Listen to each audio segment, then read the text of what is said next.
Hey everybody, it's Ryan, and I'm gonna give you an overview of this quite nice, surprisingly nice cross bracelet and some important stats. So the first thing to note is that this is stainless steel.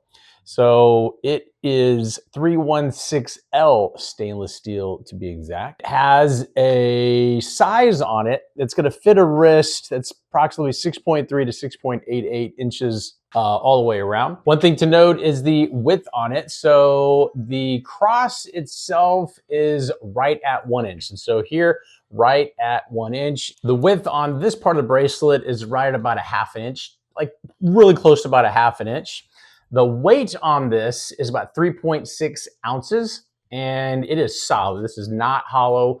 It is solid. The clasp looks like this, snaps in like that. It's very durable. It's got a couple joints in it that are strategically integrated into the overall design.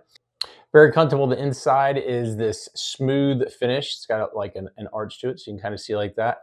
Again, easy to take off, easy to clap back.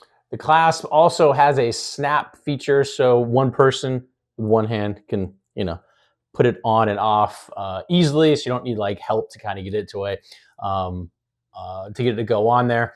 All in all, just a solid, nice, actually really pretty, nice stainless steel, so it's not going to rust or any tarnish or anything like that. And with it being solid, it has some weight to it, so it feels like a quality piece of jewelry. Full disclosure, this company sent this to me, said, Ryan, can you give us some overview? Tell us what you think about our cross style bracelet. Hopefully any and all your questions got answered. We'll talk to you soon.